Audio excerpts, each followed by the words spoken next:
छत्रपती संभाजीनगर लोकसभा निवडणुकीत शिवसेना शिंदे गटाचे संदीपान भुमरे हे विजयी झाले आहे. विद्यमान खासदार इम्तियाज जलील यांना चित करत जवळपास 1.25 लाखाहून अधिक मताधिक्याने ते निवडून आले आहे. पराभवानंतर इम्तियाज जलील यांनी पहिली प्रतिक्रिया दिली आहे. बघूया काय म्हणाले इम्तियाज जलील. वापस सबसे पहले तो कौन सा चैनल मुझे ले रहा है नौकरी पे ये बताइए. हमारे बॉस बताइए हम काय कमी पडला काय पता नहीं है मुझे, मतलब इस सवाल का जवाब इतना है कि ये ज़िले के साथ, ये शहर के साथ हमने बहुत मोहब्बत की थी, लेकिन आज जब नतीजे देख रहे हैं तो पता चल रहा है कि ये तो एक तरफ़ा मोहब्बत थी, वन साइडेड लव चल रहा था हमारा. जो भी हो, मुझे 10 साल यहाँ पर काम करने का मौका मिला. 5 साल आमदारकी के, 5 साल खासदारकी के. और ये इलेक्शन होता है, जनता जिसे चाहती है उसको ये मौका देती है. मैंने यही कहा था कि भाई मुझसे अगर कोई बेहतर है जो आपके प्रश्न वहाँ पर उठा सकता है, जो आपके लिए लड़ सकता है, आप उसको वोट दीजिएगा, लेकिन जाति धर्म और मज़हब के नाम के ऊपर मत दीजिएगा करके उसमें. अब ये जो वोट दिया गया है वो किस बुनियाद के ऊपर दिया गया है ये जनता ने तय किया है. मैं उसका स्वागत करता हूँ और बधाई देता हूँ भुमरे साहब को. उम्मीद करता हूँ कि ये ज़िले के अंदर काम करने के लिए बहुत कुछ स्कोप है, बहुत बड़ा स्कोप है. तो ये ज़िले को आगे लेकर जाएंगे, शहर को आगे लेकर जाएंगे. तरी पण काय कारण काय, तरी पण कुठं चुकलं, कुठं कमी पडलो, काय तरी असेल ना. क्या है, मुझे पर्सनली अगर देखा जाए तो बड़े चौंकाने वाला ये है उसमें, क्योंकि मैं ख़ुद इस तरह का एक्सपेक्ट नहीं कर रहा था कि रिज़ल्ट आएगा करके.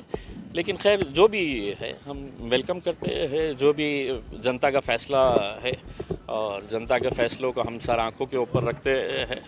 उन्होंने ये समझा कि नहीं, इम्तियाज़ जलील को हमने 5 साल दिए हैं, अब इम्तियाज़ जलील से बेहतर कैंडिडेट हमारे पास है, तो उन्होंने उनको देखिए, मतलब ये अब चीज़ें अगर एक दूसरे के ऊपर अगर हमने उंगली उठाना अभी से शुरू कर डाले, जब तक हम इसके डिटेल के अंदर नहीं जाएंगे तो तब तक हमको समझ में नहीं आएगा उसमें. लेकिन मुझे ये लगता है कि नतीजे आने के बाद है तो किसी के ऊपर, क्योंकि ऐसा होता है ना कि जो जीता वो सिकंदर. अब जीत गए हैं, अब उसके बाद है तो शिकायतें करके कि साहब किसका हाँ, ये इतना मैं एक्सपेक्ट नहीं कर रहा था. मैं पर्सनली इतना एक्सपेक्ट नहीं कर रहा था.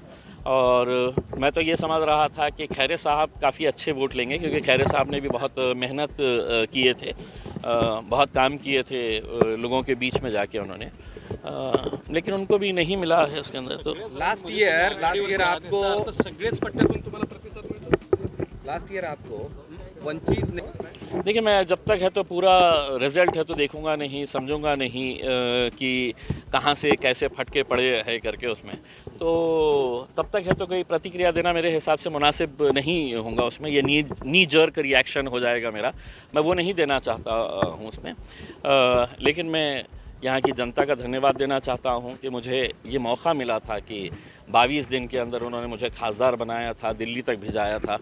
और दिल्ली में जाके जितने भी मैंने प्रश्न उपस्थित कर सकते थे वो करने की कोशिश किया है. तुम्ही नेहमी बोलताय विकास आणि याच्यावर या निवडणुकीत तुम्हाला कमी मतं मिळाली.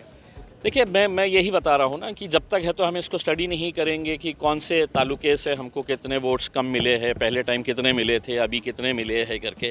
तो मेरे हिसाब से बहुत जल्दबाजी होगी उसमें. अभी तो आप लोगों के लिए ख़बर यही है कि इम्तियाज़ जलील हार चुका है और संदीपान भुमरे साहब जीत चुके हैं करके. तो उस खबर को अभी चलाइएगा, बाकी का पोस्टमार्टम जो है वो पोस्टमार्टम बाद में. तुम्हाला 5 वर्षाचा अनुभव आहे त्या संसदेतला, त्यांना काय सांगणार. नहीं, देखिए, मैं ये कहना चाहूँगा कि इस ज़िले को डेवलप करने के लिए बहुत स्कोप है, बहुत ज़्यादा यहाँ पर हम इसको डेवलप कर सकते हैं. और यकीनन अब चूँकि वो सत्ताधारी पक्ष के है तो उसका फ़ायदा तो होगा ही, और यकीनन वो कुछ ना कुछ अच्छा ज़िले के लिए करेंगे, यही उम्मीद करते हैं. अच्छा, तुम्ही